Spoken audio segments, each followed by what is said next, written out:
Good evening, televiewers. You're welcome to Prime Hour on My Media Prime. This evening, as usual, every Friday, we look at how to make our lives better, how to make money, how to get ourselves thinking positively, as to equip ourselves to be able to change our immediate family life, our communities, our regions, our nation and continent, with panelists who are always here from Tex Global Change Services Limited. They are in the house already to tell us this evening how to succeed in the midst of change and disruptive technologies. But to tell us that we have been live from Kumba, chief town of Meme Division, where we have been streaming live. We are in our own way also paying homage to the patriarch. We are talking about our late foreign Senator V.E. Mukete, who is going to be buried, I'm sure, tomorrow out there in Kumba. We are going to be trying to link up with Kumba this evening in the course of this program. And after this program, we are going to go live to Kumba to be able to actually get how the atmosphere looks like, and also tell us how it has been since the arrival of the mortal remains of late Senator von V.E. Mukete, the fallen paramount ruler of the people of Bafo out there. He is a patriarch and one of the most respected persons who was still living in Cameroon. But this evening we are going to be discussing on how to succeed in the midst of change and disruptive technologies with our panelists who are seated already. Mr. BUJI LEANCINE, who is the marketing director of Tex Global, is in the house with us this evening. Good evening and welcome. Thank you, Mr. Liu. Good evening to the viewers. It's another Friday and we'll be here to change the narratives as usual to empower lives. Today we are going to be talking about a very important topic: change and technology. We know, of course, that as humans we need to evolve with the times, despite the fact that change is happening at warp speed, at the speed of light. We have to catch up, and technology is also accelerating in the midst of the COVID-19 pandemic. That's where we decided today that we will touch this topic because it concerns every one of us. Okay, we also are in the company of Mr. NEBA Paul. He is an ambassador of Audacity of Success. Good evening and welcome. Good evening, Mr. Liu. Good evening, televiewers. It's a wonderful day again. How fast time passes. It's another Friday again, and we're here to exchange our ideas with viewers out there, because we are certain that you will contribute as always, and we are going to have a smooth ride this evening. It's a very, very, very technical topic that we are going to be discussing today. Pull your chairs and sit and get some popcorn. It's going to be funny while we learn together. Okay. We're also in the company of Mr. GWAN Fitz. He's a business coach. He's taking part on Prime Hour for the very first time. We're glad to have you. Thank you very much, Mr. Liu. It's a pleasure being here, and probably this evening, trust me, there are so many things we're going to be sharing together. We're going to see how man can actually live by man, because I believe with that concept we all are going to see how we can use technology and the changes that we have around us to better our lives. Okay, we are expecting the arrival into our studios in the minutes ahead for Miss LONARICA Ngutesi. She is the marketing manager of Shep Academy, operating out there in Boya, Southwest Regional Capital. While we await her arrival, I will start with you, Mr. BUJI. We are talking about disruptive technology. Today may be a little bit complicated. No, we want everybody to understand what is happening. Can we break this down for people to understand what we're talking about today? Yes, of course. When we talk about disruptive technologies, we are talking about the technologies that are new and they are again more advanced than the technologies that we usually have. They are seemingly very difficult for man to understand, but not impossible. We are talking about things like robotics, robots. Like robots are now coming into the scene. Some of them taking even our jobs. If you go to like in Rwanda, We had a time that we had robots that actually replaced the personnel at the airport to check the COVID. That was to reduce the rate of infection. We also have, still in Rwanda, which is in Africa, I want to be using examples that are here. We have a company that delivers pharmaceutical products to look at using a drone. A drone, yeah. So imagine that you need blood in Cambe now, and it's, the nearest supply is Douala. To take an aircraft or to take a car to Cambe is very far, but the drone can deliver that within 45 minutes. So those are the type of technologies that are coming. Yeah, but let's get back to Cameroon. We are talking Rwanda here. Yes. When we talk of disruptive technologies, what are some of the things that may readily come to mind? Okay, we are talking about things like, we also talk blockchain technology. I think that's what many Cameroonians are very familiar with already, because blockchain technology would definitely include things like cryptocurrencies. And the funniest thing is that many people in Cameroon as well as getting into this technology without education. Some of them don't know the difference between cryptocurrencies and the blockchain technology itself. So those are disruptive technologies. You have, if we use phones in Cameroon, then we also have artificial intelligence. You have times that your phone communicates with you. For those who use iPhones, you have Siri, I'm sure, where you can actually have a conversation. There are a lot of things that happen, and when you go on Facebook or online, you actually see some advertisements that are targeting you. Those things are down to artificial intelligence. So these are things that affect us, either we like them or not. So we'll be going too deep. Okay. Like announced earlier, we said that we are going to be joined by Miss LONARICA, who is already here with us. I don't know whether she was caught in traffic. We thank God that she's in the studio with us. Good evening, Miss L. That's how we call you now. We're glad to have you. Good evening, Mr. Leo. Good evening to everybody. Maybe I should apologize. I'm sorry I'm late. It's called in traffic. You're caught in traffic? Yes. Today you're in black. Good morning. No, of course not. Okay. You decided to come in black, lady in black today. Okay, how are you? No, we thank God, I'm okay. Okay. And Shep Academy is doing good. It's moving on so well. Okay. We also in now I don't know whether just welcoming whether you should take this question. Yes, we are talking about adapting, how to succeed in the midst of change and disruptive technologies. From our minds, when we engage from the very onset that we engage in every business, should we already start thinking of a possibility of one day coming face to face with what we are talking today? Because we are talking about evolution in technology. Yes, immediately as you begin your business or whatever you're starting, you have to have it at the back of your mind that with time things will change. Now things are not changing because you want them to change, but because your product or service was made for a particular class of persons. And as the days are going by, their taste and fashion, everything is changing about them. And so if you cannot be able to upgrade to meet up with their present demands, you discover that your product or your service gets out of the market. So as soon as you begin your business, you have to start looking forward to the possibilities of innovating.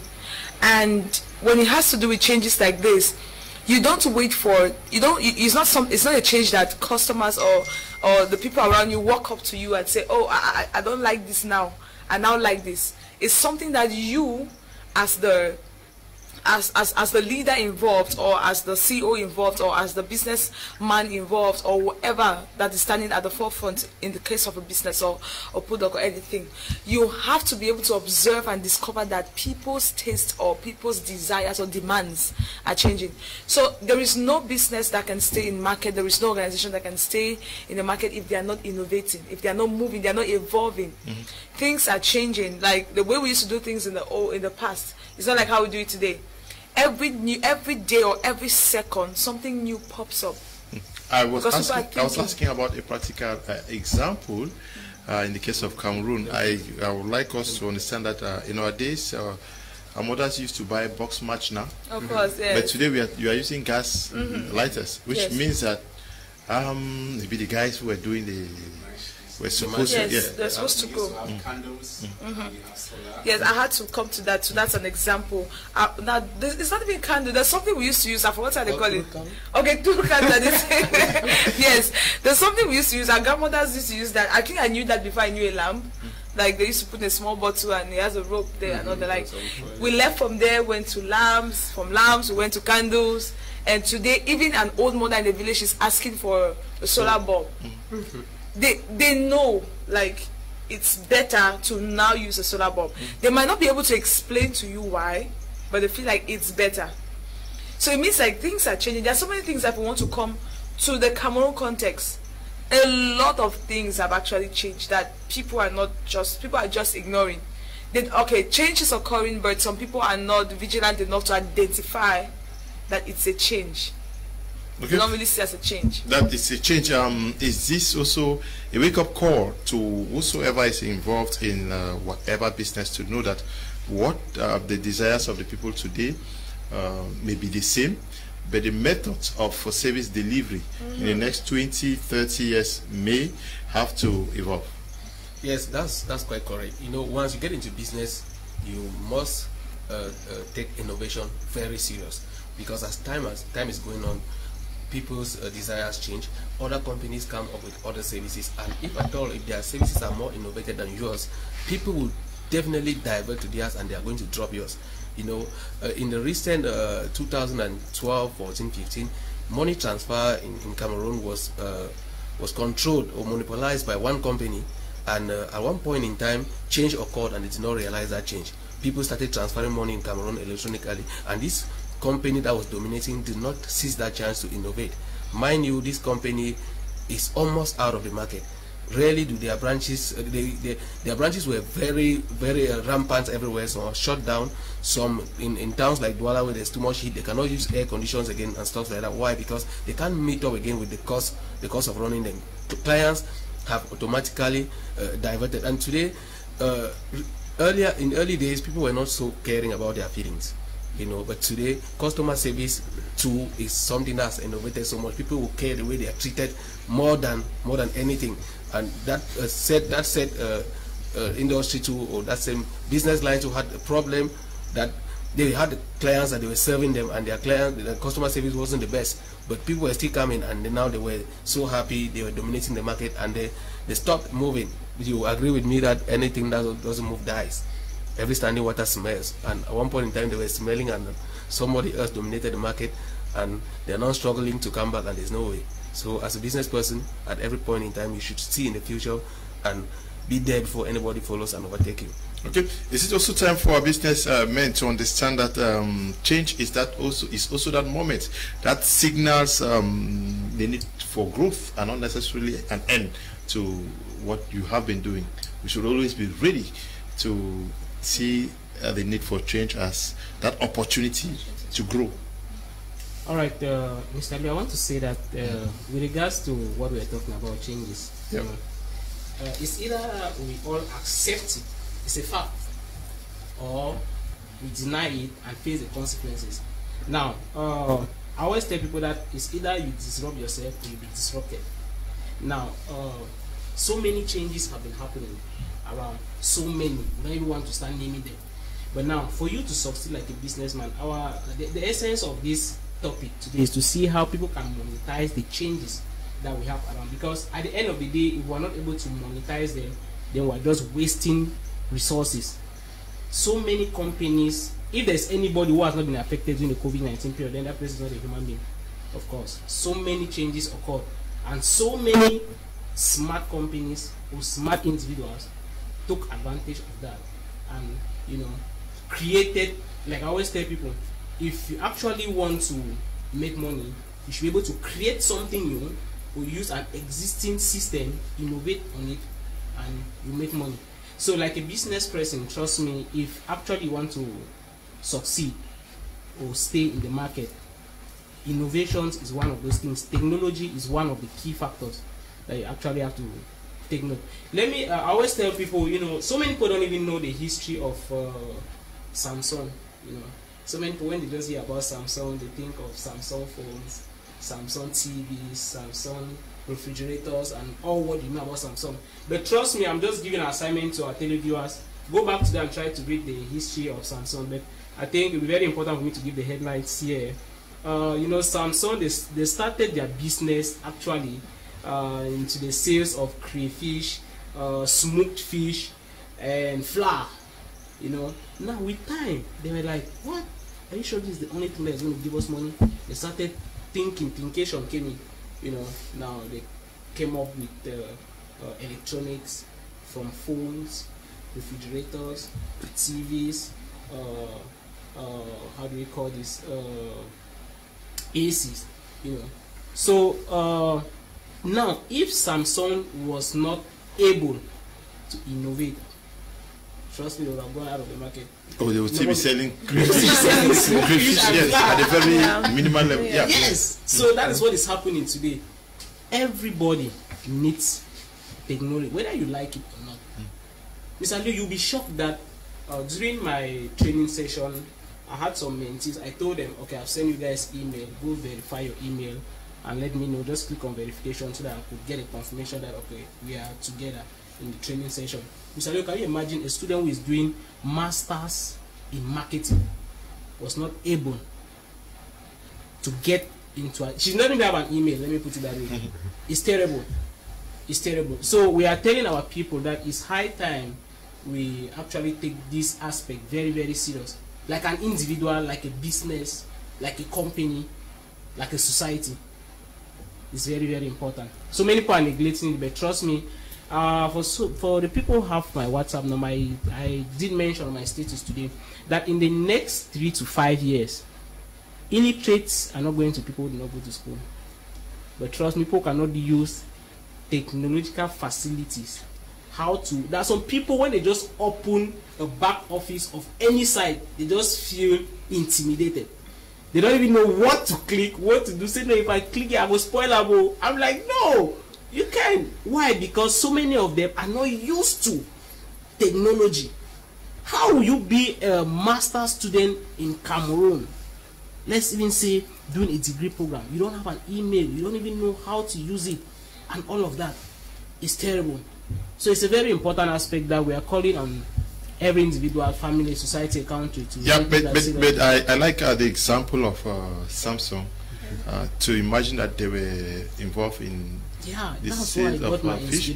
This is also to tell you, whoever you are, that if you today are into selling fish in a supermarket, or you are selling oil in maybe the food market in Bamenda, or a mother who could be selling wool in Tico, to note that that shouldn't be a limiting factor. You should also know that tomorrow you have all the potentials and possibilities to becoming the biggest business person in whatever domain, if you have the will and desire to get it done. Of course. Yeah, Mr. BUJI. Of course, the truth is, this one thing, when change arrives, if you resist change, it's going to crush you. Nobody has ever resisted change and succeeded. You go out of business. Let's take the story of Nokia. Okay. Soon we'll be talking more about telecom companies today. Yeah. When Android was about to be invented, Nokia was dominating. I don't know what your first phone was, but I'm sure maybe it was Nokia. Yeah, I've used Nokia C113. There was Nokia and Motorola actually ruling the market at those days. You actually have that handshake. So when Android was being introduced, Nokia started resisting. Nokia resisted the change. At the end of the day, Nokia could not run with the Java scripts that they were running at. What happened is others took over the market. Yes, others took over the market. Now, it so happened that Nokia, that was a company that was worth billions, ran out of business. And in the day that Nokia was being acquired by Microsoft, remember Nokia, at times you saw Nokia with Windows instead of the Android system. So when Nokia was to be acquired by Microsoft, the CEO in his speech cried.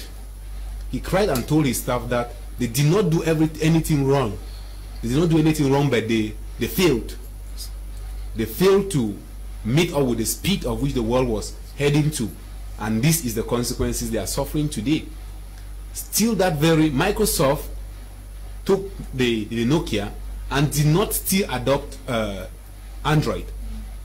That is why Nokia went out of business until even the Microsoft, it did not sell because everybody is going for Android. At the end of the day, they came up with the Windows phone. The Windows phone, but they are back. Nokia phones now running Android now because you cannot resist the change. Yeah. So that is, it shows that if you're a local businessman out there or you are doing anything, you have to change the way you are doing it. Look at the trends. What do customers demand most of the time? Are you treating them well? It could just be an innovation in the way you treat them. Maybe you give them a type of comfort whenever they are around. You have some type of even the speakers that you use, your customer service, all these things constitute change. People now want to be treated better. Your clients, if your competitors treat their partners better than the way you do, your customers are going to switch to them. Customers, you don't need to tell them. Customer loyalty is not even a strong thing in Cameroon. Where customers are treated better, they follow. That is the truth. Now, back to us as from Tex Global. We decided to get into agriculture. And going into agriculture, we realized that we cannot do the agriculture that our great-grandparents were doing. You will not get up and go to the farm today and you will till with the normal local hoe to till the soil. Mr. Lee, you will not do that. But if you come to the Tex Global farms and they give you a power tiller, they'll be telling you that, Mr. Lee, let's go home. You will not go home. Because it makes work, it's technology. It makes the tilling very easy, the ridges very easy, and that's it. Even digging holes, we have the driller that can drill the earth very faster, which means you have 1,000 plantain suckers to plant. You will do it very faster. That is what made us different from the other local farmers out there. So if you are a business person, no matter what you do, even in the education that you take, there are times that if you don't also evolve, I think that's the reason why Shape Academy is there in the first place. At one point, we realized that our educational system has failed to prepare us for this future. The future that we arrived in, we realized that it became a totally different one. Because you are looking at, where does my history fit in? You are not seeing. What does my literature fit in? You are not seeing it. So you have to do things that you need to adapt to the current change because you have to pay bills, either you like it or not. You can speak very good grammar, but at the end of the day, you must pay bills. Okay, you must pay bills. Let's look at what it will take to succeed in the midst of all of this. We have to also understand that in your business, you need to be very dynamic. Of course. You, as leaders, you need to understand how to make change, when. Yes. Yes. In the midst of changes, as a leader, I think the first thing you have to take note of is you have to ask yourself that, where is this change taking us to first? Okay. What is this change supposed to do? If you know what the change has to do, it's going to push you. It's going to be a push factor. It's going to fuel the change. And when you understand where the change is taking you to, it will be easier for you to put down the processes, because change is just a broad picture. But for you to effectively instate a change, there are procedures that you have to put in place. And if you don't have an understanding of what the change has to do to you, then you will not be able to put down these steps that will help you get to where you're going to. And one problem that people face regarding succeeding in the midst of change is that they fail to communicate. And the people who the change has to have to affect, they fail to also see with their mind's eyes. Now, this is why I put it in two ways. Now, if you are in an organization and the leader wants to effect change, sometimes you don't wait till when the leader says that. The leader calls a meeting and says, okay, now we want to change. We're about to move. Every Now, there are leaders that lead from wherever they are. So there is somebody that chairs the activities or whatever in the organization, but you that is serving, you are also a leader. So you have to be smart enough to understand when there is change. Now, if we can be able to understand when there is a need for a change, it will be easy for you to be able to sustain yourself in the midst of the change, because you're able to see it coming. I also like to bring this, Mr. Liu. Some people fail to understand the meaning of the difference between disrupting and distracting somebody or a system. We might be talking now, you get distracted for a few seconds, and it will be easy for us to just tilt back your focus. So you can be distracted for a few seconds and you're back to the main key. But when we're saying that something has been disrupted, it means that it puts a complete halt to whatever you were doing, and they will never disrupt something that is working positively. Whatever is disrupted is something that has not something that has not yielded fruit. But now most of us don't see that. That is why when change is about to occur, we are afraid of it. Many people are afraid of change. And when we were still in secondary school in philosophy, they told us that the only constant thing is change. The only thing that does not change is change. The statement is very complex though, but the only thing that does not change is change itself. So the first thing you must do for you to be able to sustain yourself or your business as a leader, or to be able to maintain your teammates in your business or organization when you are about to effect change, is that be able to understand what the change has to do. As the leader, know what the change has to do for you and your organization. The next thing is that you have to communicate it, because not everybody accepts change the same way. There's some people that will accept change in a very calm manner, like, okay, it's fine, so what are we doing next? But the human system is wired to fight change, to be resistant to change. That's how the human system is wired. The human system is wired to resist change. So it comes with a lot of psychological understanding. It comes with a lot of belief for one to be able to accept that the change has to take place. Believing is not just enough. In the implementation, there are still people who get to a point where the belief they had from the beginning of the change begins to shake a little, becomes shaky, because when the change was about to be implemented, the processes were not made. So if you want to be able to sustain the system or the organization when you're effecting change, away from communication, understanding that the people involved might not receive the change the same way, get to the point where you break down the steps that will carefully guide you to the point where you're going to, the point where you're heading to. If you don't break down these steps, trust me, along the line, people will get tired of the system and they will start breaking down in the change. Yeah.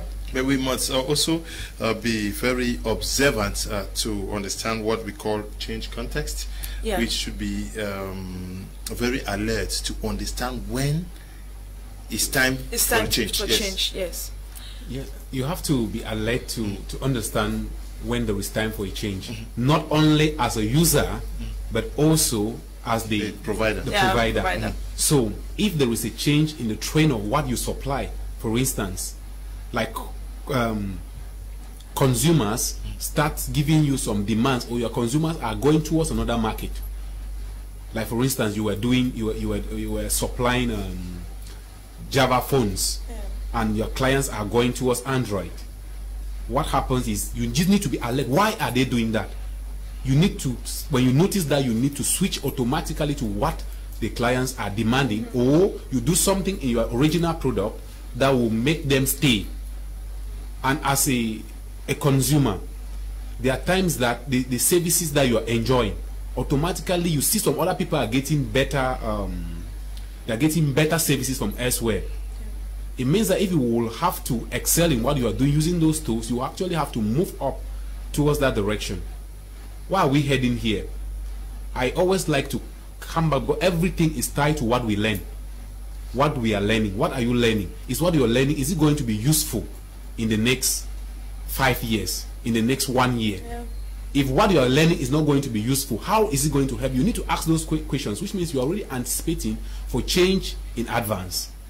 If you don't, as an individual, don't learn to change from an individual level, only then can we be able to affect our organizations, our businesses, the associations that we find ourselves in, and the country, as well as the African continent.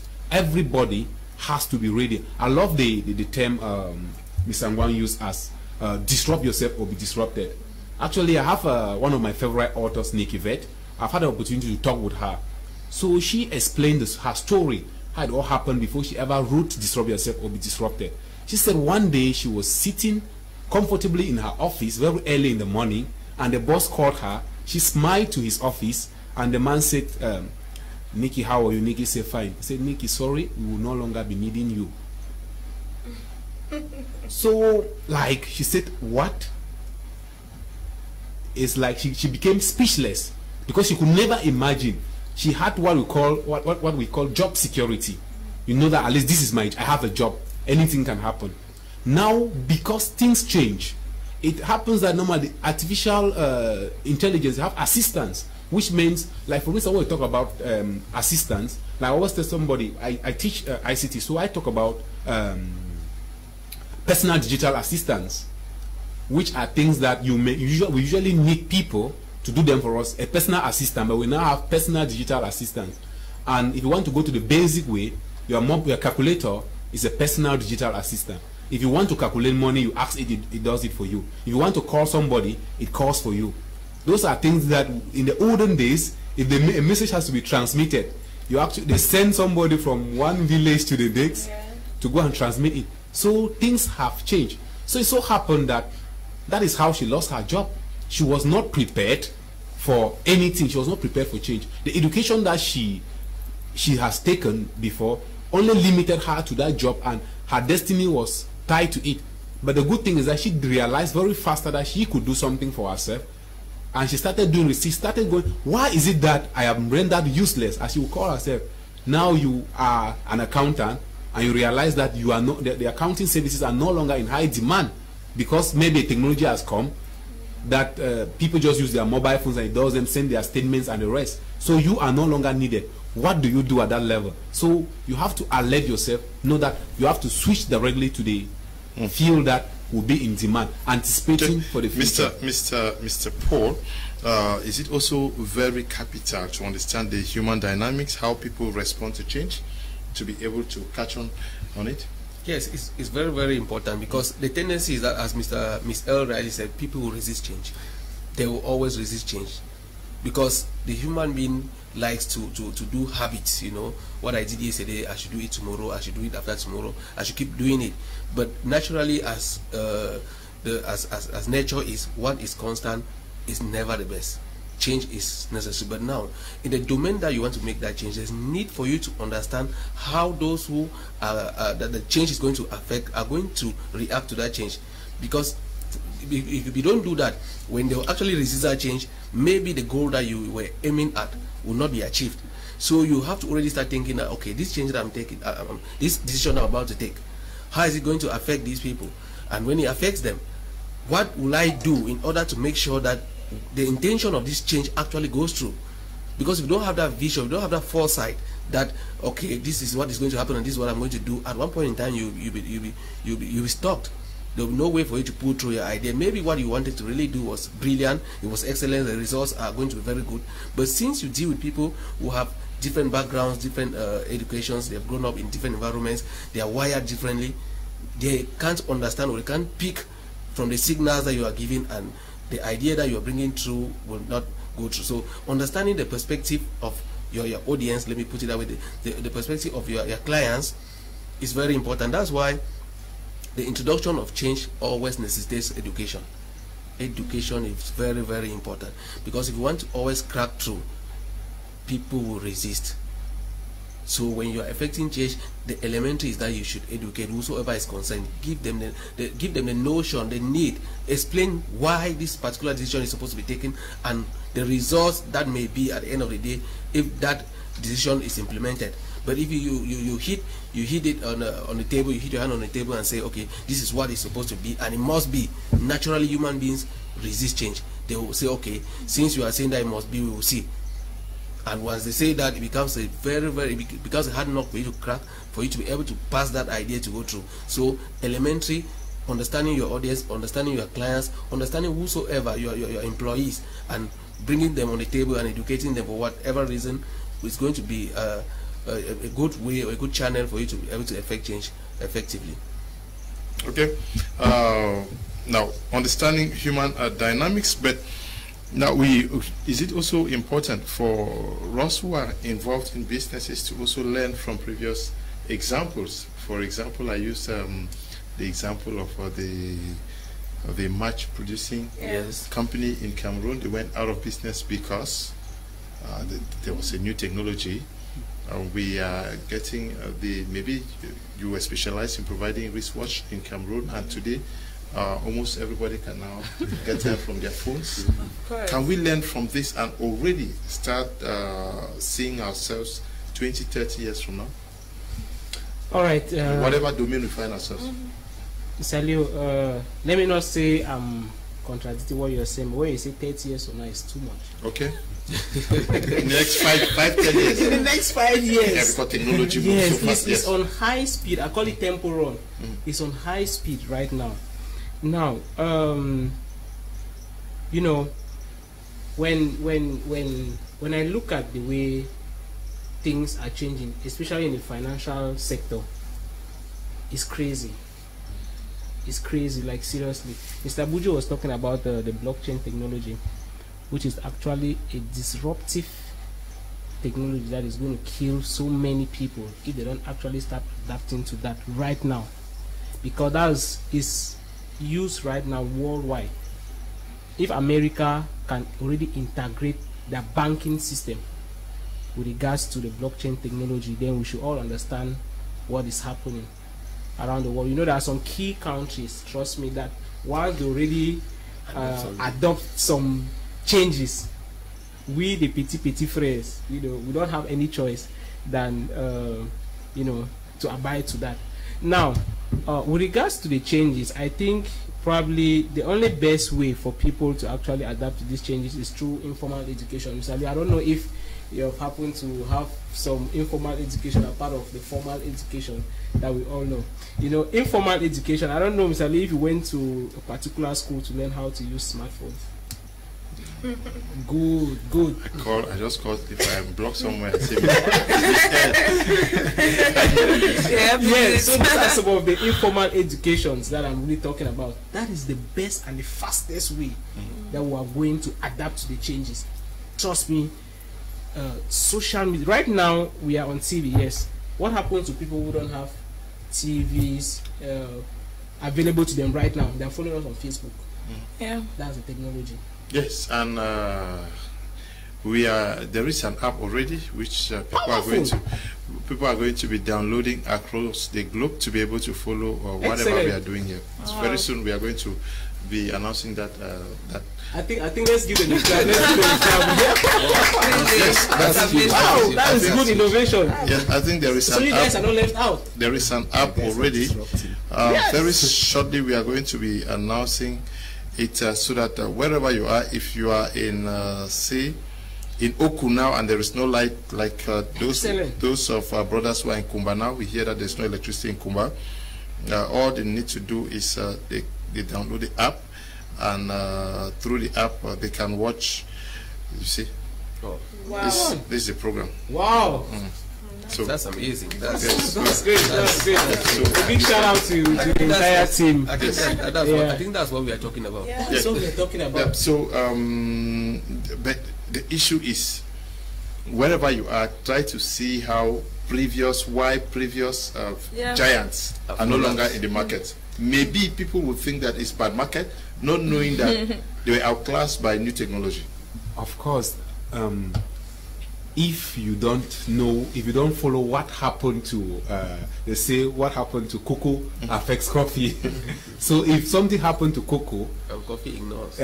Coffee ignores, it's going to happen to coffee. So we need to learn in whatever thing we do. And what was like to draw back examples to our own companies, what we do at Tex Group. We've learned over the years that the only way you have to stay on top of your game is to keep moving faster. When others are doubting, that's when you move into the market. At this point, when it so happened that many people lost their jobs, many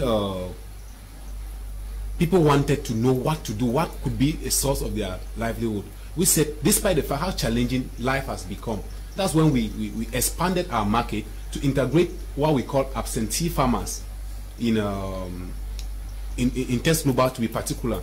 These absentee farmers became people who had money, who could now give their money to us so that we can do our activities and share the profits with them. Because we realized that, okay, if you tell people that, okay, take these products and go and sell in the market out there, the people, we are restricted by COVID-19. So how do these people move out and sell products to bring us commissions? Instead, we decided to source out better machines that could do our work for us. Like we have, instead of employing 100 people to come and do manual spraying of our farms, we just have some machines like the Magpie, which will do hectares per hour. As bringing these technological changes, we're anticipating that is what we do that our competitors don't do, or those who do almost the same thing with us. There are many, there are also some agricultural investment companies in Africa, but Text Global is taking the step as to lead the agricultural innovations. That makes us unique and makes us stand out, and we are not leaving anybody out. We decided that, okay, if you have your money, because some people have even lost their jobs. People will come to us and, no, I lost my job. The only thing I still have left with me is 500,000 francs. So what do I do? And they are thinking, okay, if I want to start a business today, get in a shop, I will not have capital. I'll say, okay, this is your money. You have to register to our program and then invest the money. Why we give you education, financial education, you prepare yourself. Your money grows. Your money grows because we understand the world is built over time. And for that reason, there are some that when you start making money, sometimes I say, okay, you have to go to Shape Academy. Go to Shape Academy where you study entrepreneurship. You study how to survive in this world that is highly disruptive. That things seemingly is just constant. If they told us that COVID-19 was going to come and display the world the way it has done, we would say no. The world has predicted a lot of things, but it did not predict COVID-19. It is now going 2 years. We have resisted, and we have adapted. We have adapted to it. People now order things online. Still in that line, I think Text Global is also doing something towards that direction, where in the nearest future you are going to sit, if you want to order your maize, to order your water fufu, your arrow, or whatsoever, you go to our website and you order it. What's Ames Global? What happened to it? I mean, Text Global. Ames Global. Was there anything like Ames Global? Somebody's asking. I don't know. Can we clarify? Of course, it's a network marketing company. Where is it? The headquarters is in Douala or in Yaoundé? Well, it's an international company. A foreign company. They produce maize? Well, I don't think they were into agriculture. They're not into agriculture. Yes, but... are they still operational? They're operational. Very operational. So, because two persons have written that, what's happening with Ames Global? I think those people have websites that they can check there. Yeah. Okay, so so you guys can just check about Ames Global. But what we are talking about here is Text Global. Text Global is Cameroon's own. It's Cameroon. Yeah, they need Cameroon's own global. I wanted to add something to what Mr. BUJI was saying, talking about checking the industry to see what has happened to those who were in the past and the present. You may think that they went out of business because of bad market. Yes, I want to look at it in the direction of students. In fact, students out there, listen to what I'm about to say. It's very important. If you are studying anything in school, look ahead and see those who graduated before you in that domain and see what they are doing and see if actually that is helping them to survive in life. Because I want to say this is one of the things that is really causing a problem. On yearly basis, thousands of students graduate from our schools, but I call them graduated outdated, because they graduate and they can't feed in the market, which is that change that we are talking about. If you're a student, you are producing what the society does. The society doesn't need anymore. So if you're a student, take that responsibility. If you are studying accounting, marketing, look at what is happening in the society. Look at those who graduated after you, before you. See what is happening in the society. Can you feed in? If you can't feed in, be asking yourself, what am I supposed to do before I feed in? Don't graduate and then find yourself in the market and you can't find a job, and you start, you start being frustrated, because education is good, but informal education has a way it can enhance your life after school. Because when you graduate, yes, the certificates are good, yes, but to what end? I'm relating to what Mr. Leo asked, the question of you seeing those who have been in the field like you, those who have failed, and being able not to enter the same pit that they entered in. Because truth be told, if you want to always learn from your own errors, then it's going to take you such a long time. But if you learn from the errors of others, it's going to be very, very easy for you. So students, take note and try to open your eyes and see what is happening in the world and make that necessary change. Yes. So let me add something to what Mr. Paul just said. He touched a point that is very, very peculiar. Mr. Leo, I don't know, can you imagine that a student who is studying marketing, all right, in a professional school for that matter, one of my mentees said, sir, you know, I don't know, I cannot do online marketing. It's difficult for me. I don't even know where to start. I don't know what to do. So I'm like, you say you're a marketer for that matter with a degree in your pocket, and you say you don't know, you don't even know you don't even know where to start doing online marketing. Then I ask myself, which company on earth at this moment is going to employ you like a marketer if actually you cannot do online marketing? Because that is where the big market is, you know. So actually this is a very pertinent point to every student or those who have graduated already and are out, you know, trying to fit themselves in. The only thing that I can advise you to do is to see how you can innovate, how you can add value on the certificates that you have through informal education. And trust me, before you notice it, you will fit somewhere. Yes, but I think that is very crucial, because we say that a company is producing what the community does not want, but we also fail to understand that maybe we have lots of unemployed graduates is because they themselves produced what the society does not need.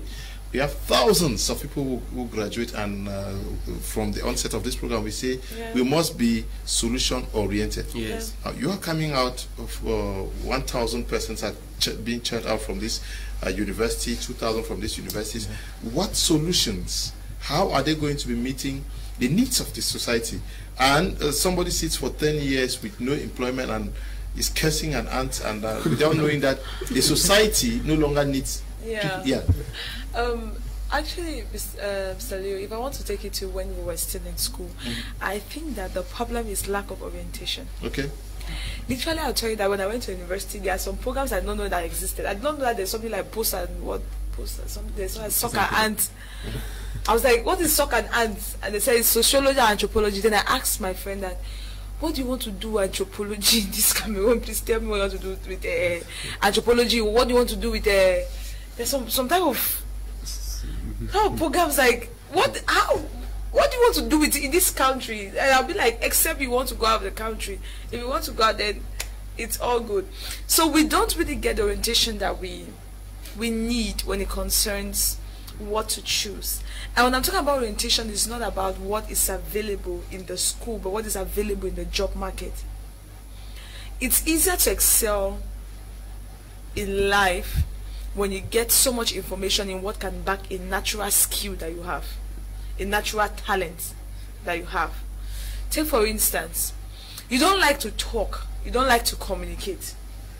Then you're going to study, practical example, I have a friend of mine, when we were back then in secondary school, she used to do commercial studies. She was very good with it and all the like. And after so many years, I meet her in Boya, she's a journalist. And I was like, commercial, accountant, journalist, how did you pass? How did you cross? Yes, most of them are nurses. But now this is the funny thing. She's good. Because we used to just know that she's one of those students who used to like to chat a lot. Like, whenever she's around, there's always live, she's always fun. She talks more than how a commercial student should talk. It's like how we used to say that science students are the ones that meditate. But there's some science students that if they start talking here, you fall sick. Like, they can talk and they're really noisy and rowdy. And sometimes I'll look at such people, I'm like, maybe you should just go to something that would want you to be talking. Because you do well. And that's it. Okay. Another practical example I'll give us talking about the aspect of education, I told my elder sister that she forgive me that I'm always using as an example. My elder sister, when we were growing up, she's more of also somebody who is she likes to talk with people. She's very funny. Like she does a little bit of, she does comedy unconsciously. Like she can literally say something, everybody's laughing, and she's just like, she's not finding it funny. Like, why are you people laughing? And all the like. But we know that in the house, she's the one who has physical strength. Like when it concerns work, she can start working from now to tomorrow, and you are telling her that sit down, and she's thinking about the next thing to do. But what she was studying was she was studying something. Is it office practice? There's one they used to do office practice. I used to do shorthand and all the like. That's what she was studying. But today, as I'm talking to you, my elder sister will tell us that she enjoys carrying her pillars in the forest. She's a surveyor. She enjoys standing and holding her machines. They can stand on their machine for how many hours, and she's not tired. Imagine that when we're growing up, what she was studying was literature. That's what she was studying. Then after she got her advanced level, she woke up one day and said she wants to be a surveyor. And that was it. And today she's excelling in that. But there are so many of us that we don't see this way. We produce what people don't need with our certificates. And if you're producing what people don't need with your certificate, trust me, you'll not just be jobless, but you'll be broke. And that is why you have to be informed about the changes. You have to be informed about the things that are happening around you. You have to be informed about what people need. You have to be informed about what people desire. What can your certificate put on the table for others to be able to leverage? What can you be able to do with your certificate that people will enjoy consuming it and pay you in return? Meaning that if you're already at a point where you feel like, okay, because I know that some people listen to us now, they'll be like, okay, I'm already in school. What am I supposed to be doing? And all the like. It's okay it's okay for you to continue your education. We're not telling you to, don't say somewhere that we ask you to drop. Although some people who are risk bearers will be willing to actually drop and pick up something that they feel that they can move with. But if you've already gotten to that level, what we are telling you now is that get a skill. Okay. There are so many things you can get as early as now. Get a skill, but we are talking about how to succeed in the midst of change, and disruptive technologies. And at times when the technologies take us to the evolution takes us by surprise, we may not be in good financial situation, which means that we may have to invest, which also highlights the need for always saving for times like this, because if you have to switch, maybe you need to invest in new technology. So whatever you are doing, there is need for you to save enough for rainy days. We're coming back to money, Mr. Leo. I want to say everything we do concerns money. Everything we do resonates around money. And in economics, we study something, the reasons why people hold money for unforeseen circumstances, foreseen and stuff like this, personal motives. But today, it is necessary for us to save as well, to understand that we can save for our upgrade, as individuals, as companies. I think in most companies, one of the stuff that takes the highest part of their budget is research and development. Research and development is one of the things that really takes a lot of money in any company. And if you know that you are supposed to be researching and developing, you have to preview it in the future, and you actually keep an allowance that can permit you to innovate when that need be. And to you as an individual, Jason will always say, if your wardrobe is bigger than your library, then you have a problem. To you as an individual, continuous learning is not something that you should put on a table and start weighing with something else. Because imagine that Android phones came up and you can't manipulate them, and you don't want to learn how to use Android phones. Do you imagine the kind of fun that you'll be missing? Do you imagine the kind of business that you'll be missing? So at one point in time, we must accept what must be, and then ask questions what we must do to be able to fit in that gap. So you foreseeing the possible change and keeping an allowance for you to, that will enhance you to adapt in that change, is very important. For quite a long time, we have pointed accusing fingers to the school so much. Yes, the school system as it was in the 50s, 60s, 70s, the 2000s, it is still the same today. But to you as an individual, I think you can as well make a change. Because I had a terrible experience today. A lady called me. We were supposed to talk to up 6 students, who are about to have the advanced level and go out in the university. We were supposed to talk in one school, and when we got there, the arrangements were already made, but when we got there, somehow the principal asked what he was supposed to gain individually, and we could not provide, and he did not give that access. That is one of one of the limitations that we are really having in this country, because one of the best ways that we can switch and manage and manipulate this change to occur effectively is that when students are in the classroom, schools should take that responsibility to bring professionals who are already practicing. Since these students are learning to write a particular exam, and this exam has syllabus, that if they don't study that, they will not be able to write that exam, they should take the opportunity to bring experts that are already practicing to come from time to time and educate students of what is happening out there, to orient them, to open their eyes to the reality, so that when they step out, they will not graduate outdated. They will understand what is there, they will be able to make the right choices. But now, if schools are adamant to understand that they are supposed to create this liaison between the schools and professionals, so that the students can have a better view of the world, that change is really going to take a longer time than we're thinking. Change is going to take a longer time, so we have to save, we have to, because it is also what we talk about, a plan A, plan B, plan C. Is that plan Z in business? When you talk about a plan B in business or a plan B in life, is very important. And I love talking finances, because I believe that money is the ingredient of which life can be enjoyed with. No matter what you do, if not of money, we won't be sitting on this table. Let's not, we cannot pretend about it, though you need the human capital and the rest, but you need what will facilitate that process. And that's why it's important for us to be able to save, and not only save, because if you save without the purpose, you're going to end up using the money, because unforeseen things happen. If you keep money at home or in a bank account and somebody falls sick, you are supposed to, you will definitely remove that money and give. Or somebody comes, you see someone who needs it, you may give it, and your future needs it better. So that's the reason why at Text Group, with Text Global, you actually have where you have an investment opportunity for everyone, where you can actually invest your money there. When you invest your money there as a member of our community, why you have the lessons, because we realize that the society or our school system did not teach us a lot of things. How to grow wealth, how to master money. Those are things that Mr. Teke teaches very well. How you can make money to be your friend, that you can get up in the morning and command, I need more of you, and definitely you will get it, because it all starts from the mindset, where you have things like the billionaire mindset are there out there for everybody generally.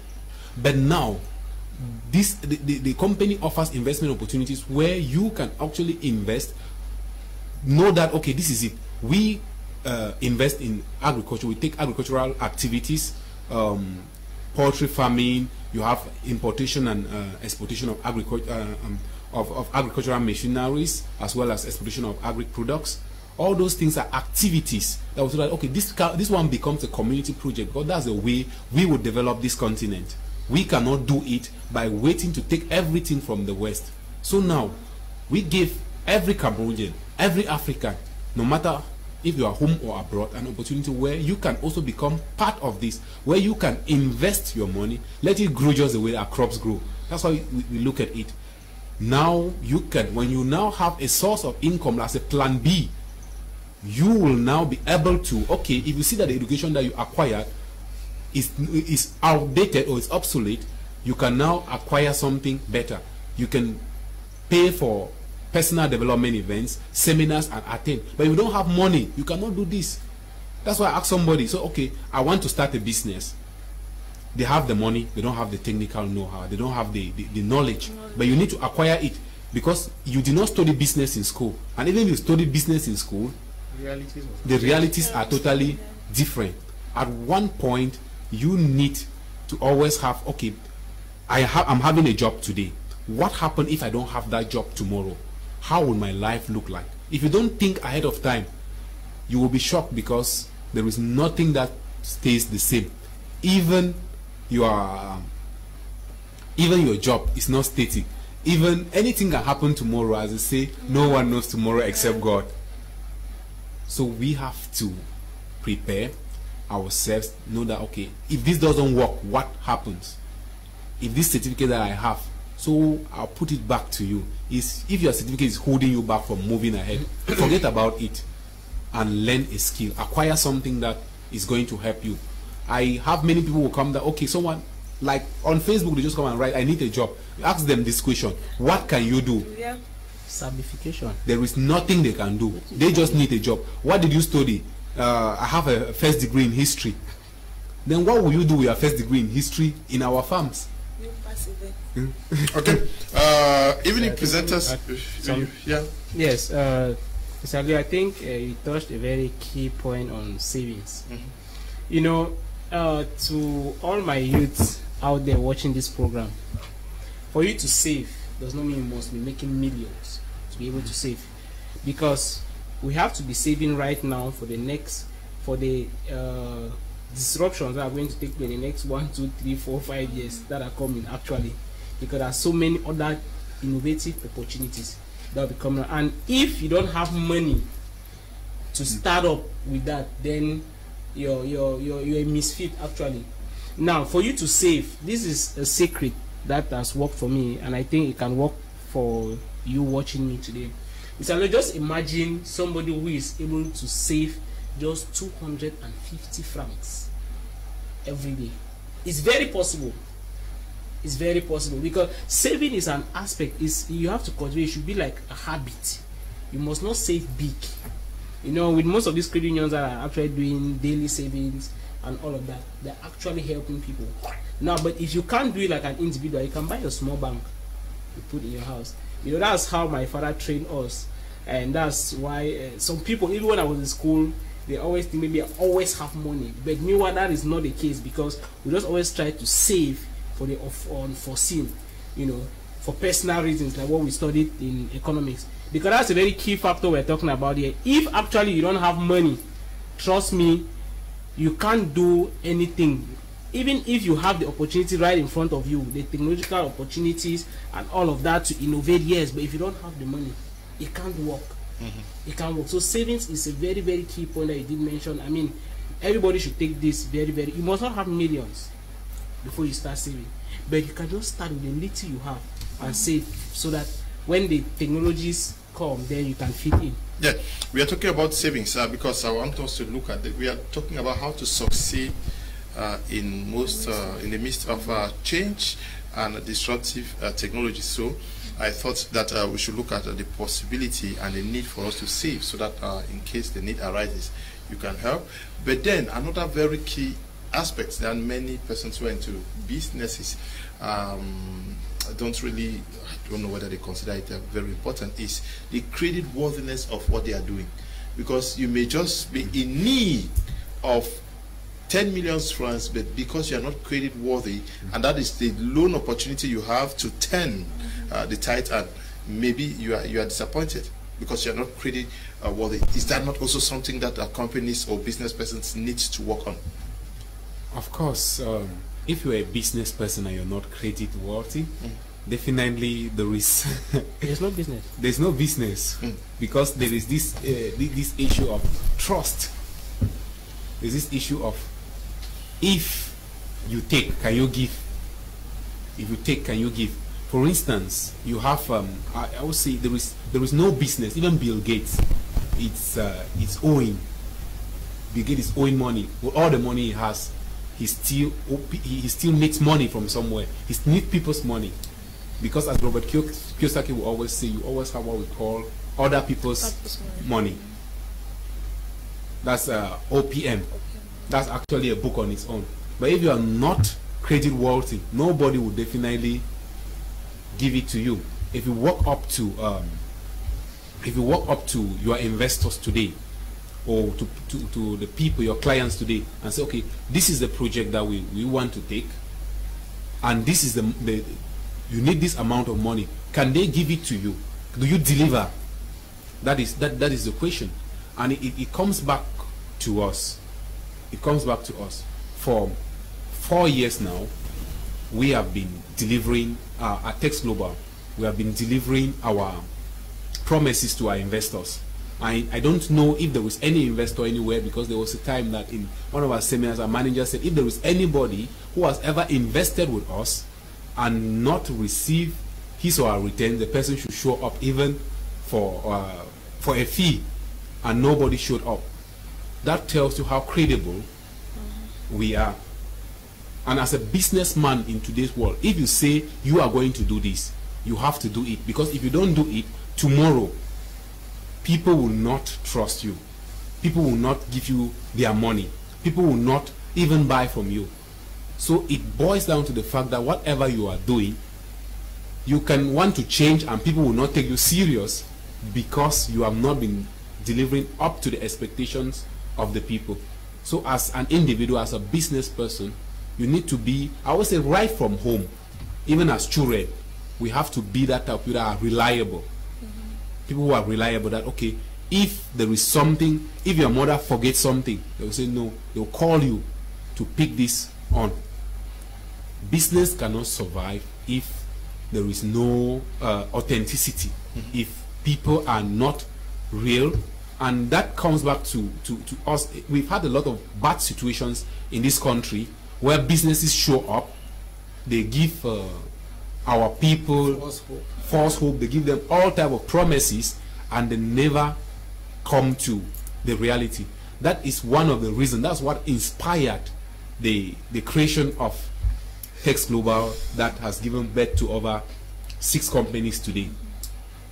It's because of the fact that many companies have come, promised that we were going to be in heaven, and they gave us the level of in hell. So that is the difference. Okay. And as a businessman, you must make a difference. If I should add something to that in terms of credibility, I got to understand that people easily respond to systems than to individuals. They will easily give you money when you have a system than when you are an individual. So in essence, even as an individual, try to develop even simple systems that people can be able to trace. And this is how this person lives as an individual. Meaning that if I meet somebody as a person to collect money from the person, or that you should come in and fund my business, you should know something about me, a synchronized step of activities, a system of activities that you know that can make you pay the money. That's why it has gotten to a point where in Boyana, if you want to rent a house, the landlord asks you that what do you do for a living? Meaning that there should be a system that is supporting you for you to be credible. There's, even when it concerns businesses, when you go to the bank to obtain loan, I'm sure he knows so much about that. When you go to the bank to obtain loans, there's so many things that they put into consideration. Like, they ask you questions. I got a little bit of information when I was working at the microfinance. There's a lot, even the loan officers who are there, they might be talking with you as smiling bird, just discussing with you, they can tell if you pay back that loan or not. Like, they have some intelligence that they've had experience. The experience that they can easily know. They will ask you so many things. They will ask you for collateral. They will ask you for your business. The first thing they always want to know is, how is the money going to come back? That's what people want to know. And if you don't have a system that can produce that money, nobody, even your brother, will not give you. There are people with you in your family who cannot give you money. Not because you're not nice, not because you have a bad character, but the problem is that they know it's a bad debt, you will not pay back. Yes. Build a system. When you build the system, you'll be credible. Morality is just having more good moral values, having a good way of communicating with people. It just adds to it. You can be very nice, and someone will be like, I really like this person, and give you the money. When it's time to pay, they will not remember that you were nice. So build a system. People will respond to a system better than individuals. So when I say system, it's not like, I'm not saying go and establish a company. I'm saying that let somebody look at you and know some activities that you put in place that can be able to sustain a credit given to you. So as early as now, start fixing that around you if you really want money. You know, there's a way my mother used to put it. That live your life in a way that the community can fight for you. That's when you do something and she's so angry she doesn't beat you. Yeah, but she'll just tell you live your life. What you're asking is a question I already have here, which has to do with you want to survive in terms of change and disruptive technologies. Yes.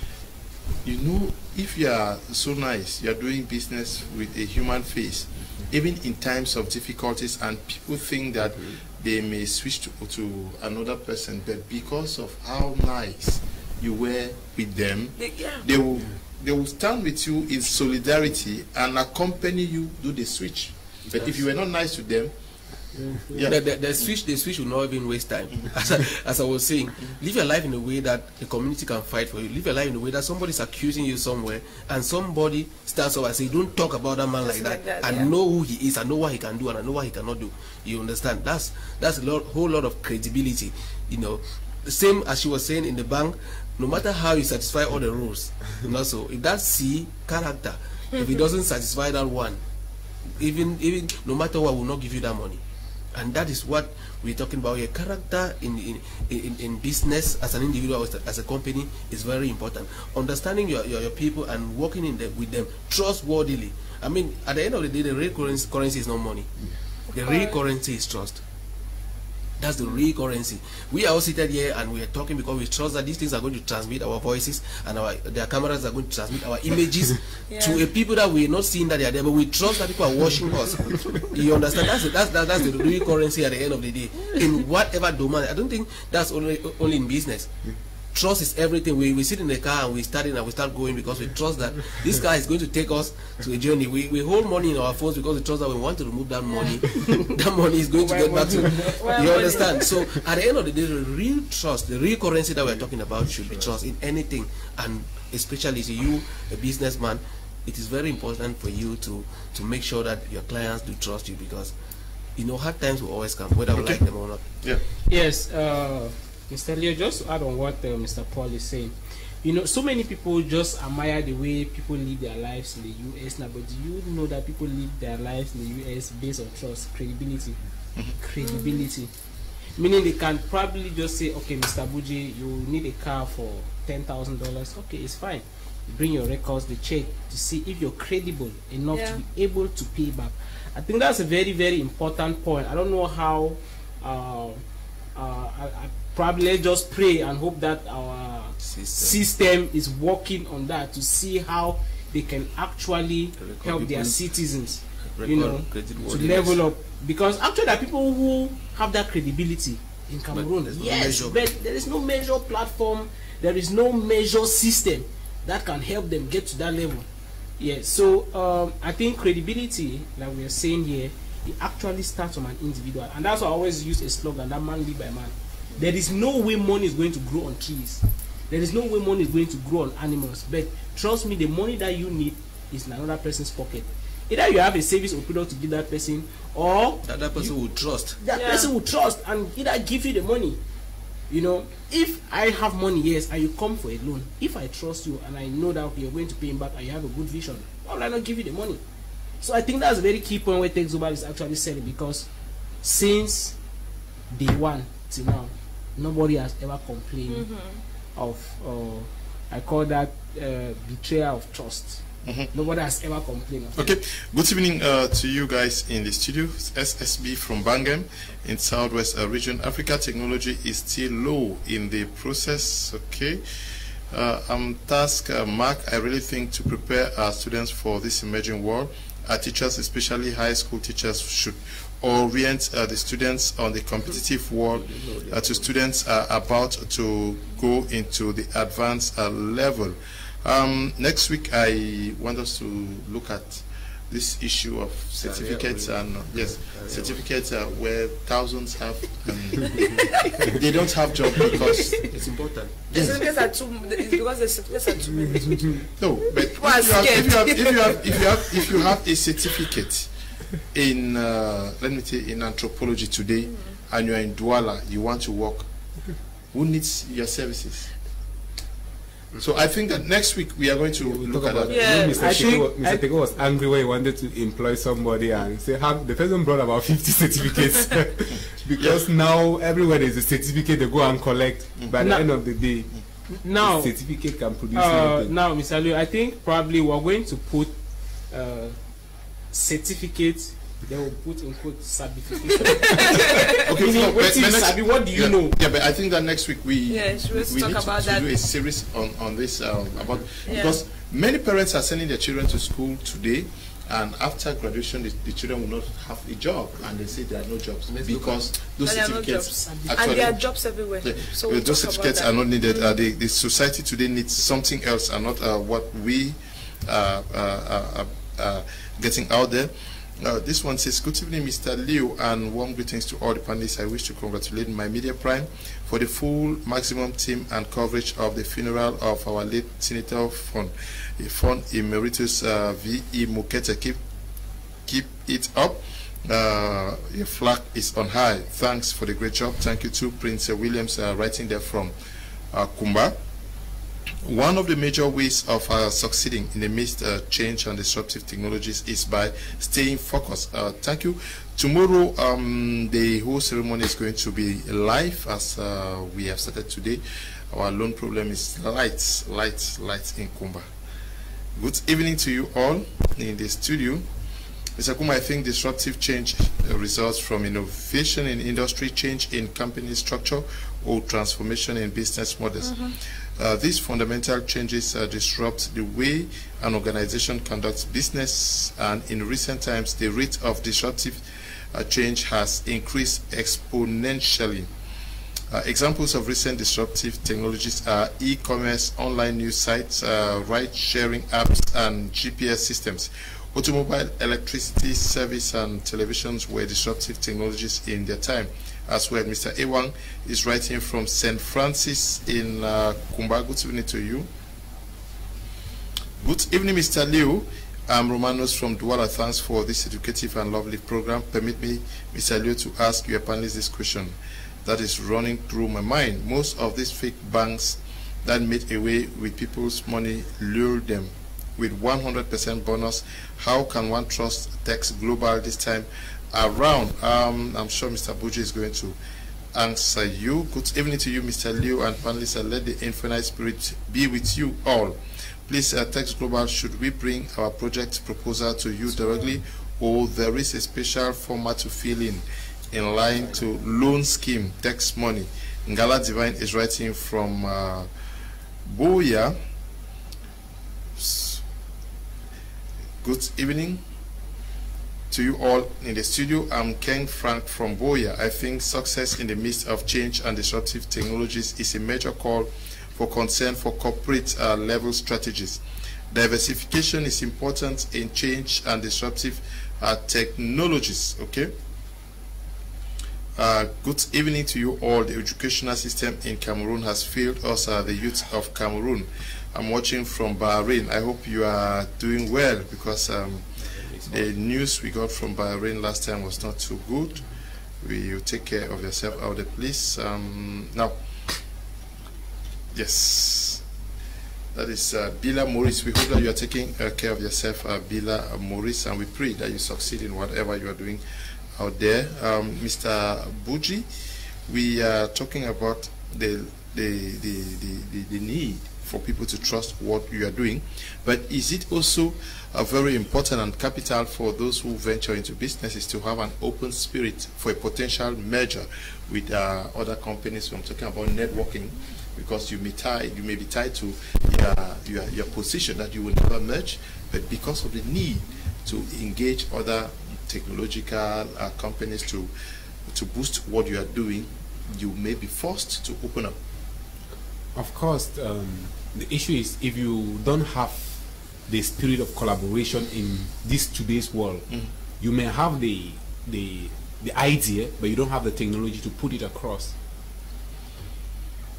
At one point, you need people who are having the technology, and you need to be able to incorporate them. Before I dive in, I think you talk about the issue of trust. Somebody says other companies that have promised, that have disappeared with people's money. First of all, they call it a bank. Tex Global is not a bank. Tex Global is an agricultural investment company. We also do multi-level marketing.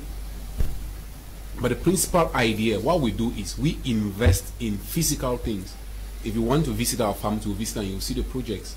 And these companies that they mentioned, I said one time I've been a victim of these companies as well. So I have seen fake, and when I see real, I also know. So within this time, Text Global was officially registered in Cameroon in November 2017. You can count the years and months. We are going 4 years now. So, and most of these companies that have disappeared, or people's money disappear within this level range that Text Global was there. Text Global is still there, and I want to cut in Mr. Teke's word that so long as God permits, Text Global will live until the day that God decides to change, or what did he put it, that if God, when God no longer exists, when God is no longer seated on his throne as God. As God, that's when you will not have Text Global. So long as God is still on the throne, the company will be there. Okay. It is not just that. What we do is quite unique. We are feeding the world, and so far as people eat every day, money will be there for the company to sustain itself, and we will share to the investors as promised.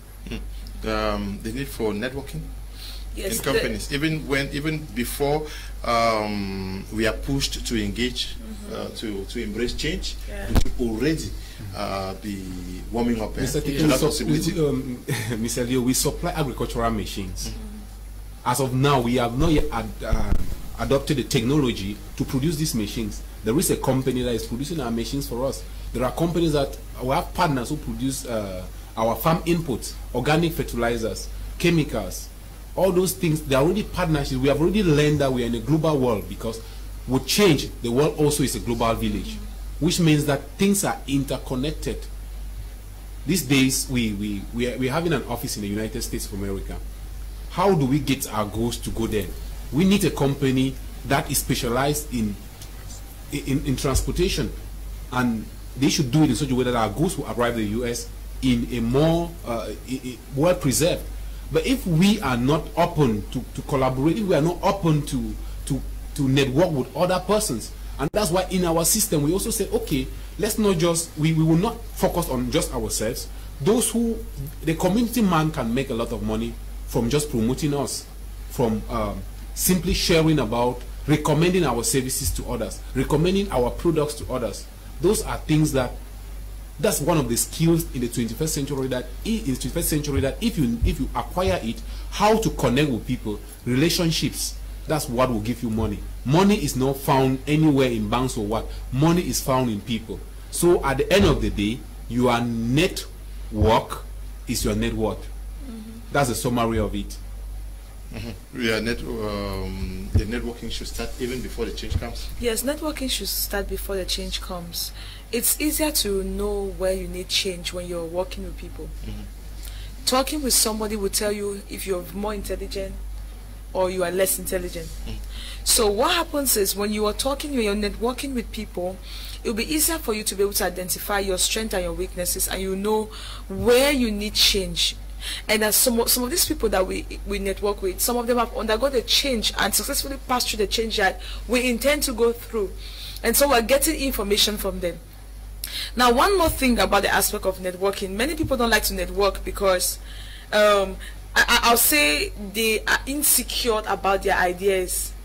They feel like when somebody gets into your business, this is the first thing, that somebody comes in, if I network with people and then they want to do maybe partnership or something with my business, they will start sharing the profit with me. That's the first thing that comes to people's mind, and so they begin to run away from it. But trust me, if you look at the production chain and everything that circles around production, when you have the input, you have the output, there must be sales at the end. You who is having an output, you need somebody who will provide the raw materials, or somebody who will be the market. So imagine that you don't have somebody who's supplying the raw materials or somebody who is selling. It means that you produce your product or your service and it stays with you, and so you cannot grow. So it is very important, very necessary for you to network. I think in the billionaire mindset, Mr. Teke spoke about association, the power of association, the people that you have around you. When you start networking with people, it builds you a lot, because networking is the highest form of informal education. The highest means to have informal education is by networking with people. Because you sit beside them, you learn things. Now, personally, I would say, whenever we sit like this and we're talking on TV, now, I might not be so much with Mr. GWAN or with Mr. BUJI or Mr. Paul every day. Now, when we're talking, all of us are talking about the same topic. But they get to say some things. I'm like, okay, I didn't know this one. I didn't know this one. I'm adding it to what I know. I'm talking, they're adding to what they know. When you get up from here, even you who is talking to the audience, you've built up something. But now most people out there, they feel like they can stand alone. It's not possible to stand alone. Every system has units. So you must have people around you who are working with you. The only problem I have is that people make mistakes when they want to network. You must not, it's not about networking, it's to have the right network. Don't be a truck pusher and your network is a hairdresser. Meaning that there should be someone that repair tires, truck tires. That's Yes. the key here. Yeah. Yes. You should have somebody that repairs truck tires. I used to tell somebody that if you get to my phone, I have almost all contacts that you need. Any person that you need, I have the contact in my phone. I used to say, I say, if you want taxi driver, I'll call a taxi for you. If you want keke, I'll call for you. Anything that you want, there is a contact in my phone that I'm the most one that can call. Because when you understand your path that you're going through, that you're going by, you should know that people, so certain persons are needed in that journey. But like I said, have the right network. The reason why many people lose themselves and lose their skills is because they're associated with the wrong set of persons. So we're saying that even as you're trying to network, go for people who have a mastery about what you are doing. Even if they don't have a mastery, go for people who love what you are doing. I might not have a mastery about hairdressing, but because I love hairdressing, sitting beside you and talking so much about hairdressing, it will be a push factor to you. I'll be encouraging you to get into research to have new styles. And now, if I'm a hairdresser and I'm working with you who have a perfect mastery, I will be learning from you. Meaning that it's a two-way something. When you're networking, you network with those who are down, who are lesser than you, and those who are above you. So check your network. Now that we're talking to you, check yourself. If you're a teacher or you're a banker, or I'm talking about a banker like this. If you are a banker, you're a teacher, you're an entrepreneur, a businessman, a doctor, whoever you are, this is an assignment I'm giving you now. Where you are seated, check your network. Just start checking the people you have around you. Just check. I remember one time, I said this one time on air, that one time I checked my sister's status and then she said she's deleting some people's numbers today. Then I just sent an emoji like, what's happening? Then I continued watching her status. She said, I just discovered that nobody on my contact list can dash me 10,000. Like, it means everybody's broke. So even though it was funny, I was like, so you want people to be dashing you money? They should be gifting you money. She said, but how come you need money and then nobody has? Like, nobody on contact list has 10,000. How? I was like, okay. So now check yourself. Even we might be laughing about it, but let's be honest. In your contact list, you have one person that you know that if you land into trouble now, that person can even lend, let's not say give you the money, can lend or come or give an assistance. Or you have a problem with the police and you have somebody that can, even the person is a police officer, the person can call on your behalf. So we're supposed to check our network here. We have people who have mediocre mindset, people who are down there, who are not willing to change.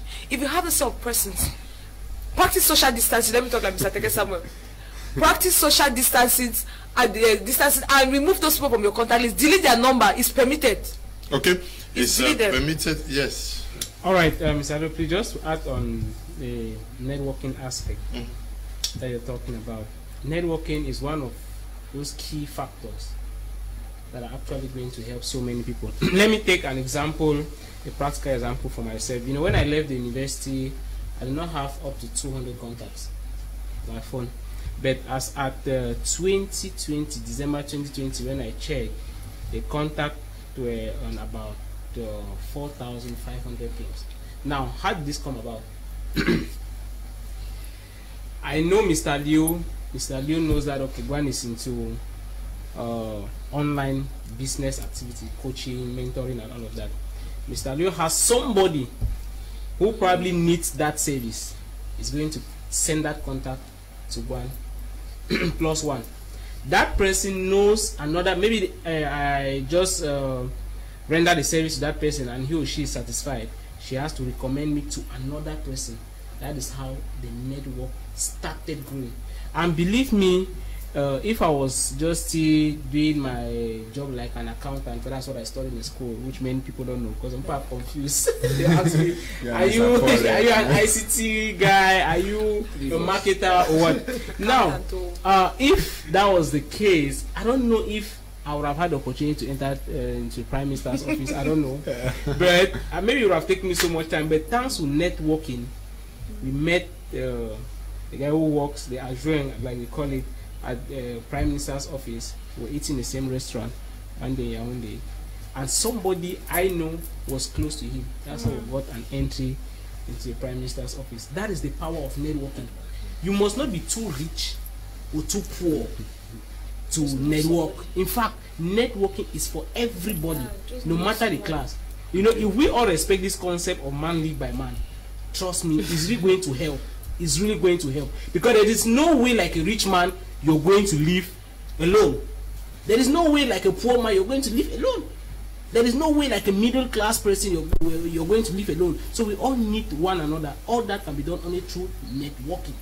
Okay. So many people have a very bad mindset about that networking. When they just hear networking, they think it's network marketing. No, we're not talking about network marketing. We're talking about networking. Okay. In real life. Mr. Liu, I like your program. We'll need to take notes when watching your programs. Thanks. Julius is writing from Bafusam.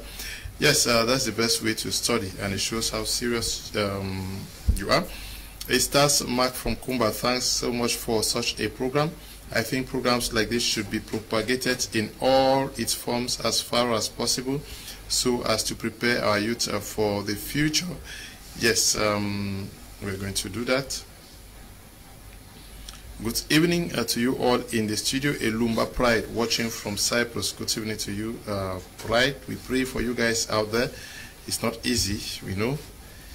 We pray God keep you people so that you can help some of us back here now. Yes, you can wire us some dollars. So we have to pray so that things work out for you guys. Greetings to you all out in the studio, especially my boss, Mr. Paul. One thing that is really discouraging is that especially in our country, we are forced to change or divert to other ways because we don't have people to advise the younger ones. So I just want to say thank you for bringing up programs like this. I love you all. I am blessed this evening. I'm Carson Bambe watching from Douala. You should know him. Good evening, my great mentors. I don't think how I can appreciate you people for this wonderful information you people are giving. Seriously, only God can reward you people. I feel so satisfied with the information. By Kasmil, writing from Loom. Good evening to you, Kasmil. Good evening, is King Brown. I like your program. Thank you very much, King Brown. Good evening. I wish to say I love what you people are presenting about the changing world of today, but our problem is the colonial curriculum, which has been conditioned to produce graduates who can only remember but cannot apply or integrate their knowledge into this world of technology today. Universities offering courses which has no place in our own society. How do you explain that upon graduation into Department of Physics, you cannot electrify a house?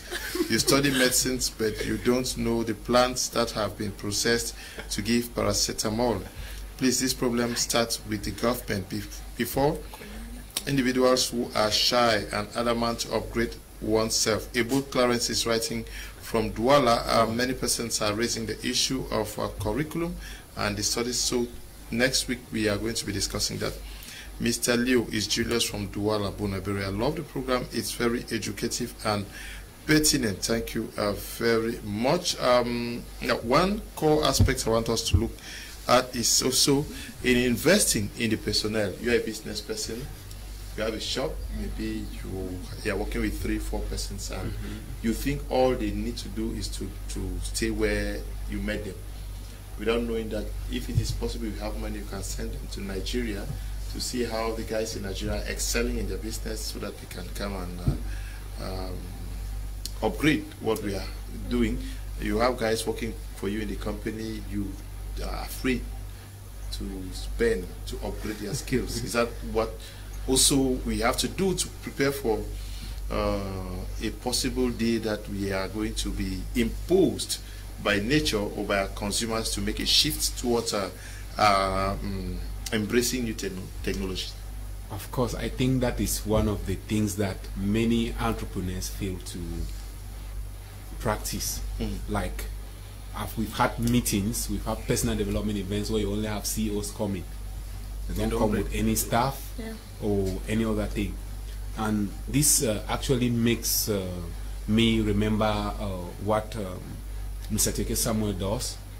It's one of his traditions that whenever you're working with him, your own personal development, your own growth and education is very important. I remember the other day he called me at about, was it 4 o'clock? And he actually has to put us, I and Miss L, on phone, that we have to have our own lesson this morning.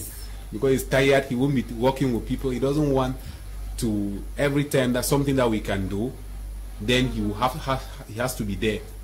So that is what I think any other leader who actually wants progress out there should do. Invest in your staff. Teach your teammates. Let them know what you know. Because I believe that as a leader, if you don't have somebody that can do what you know, or that can do what you usually do when you are not available, then you have failed in that aspect. You must be able to duplicate. The rich man understands that duplication. You duplicate, then you leverage, so that you can be able to even delegate power. You can say, okay, this thing is happening today, you go and do this. But in organization, in your business, your small business, you have 5, 10 persons. How much is the budget you have dedicated for the training of your staff?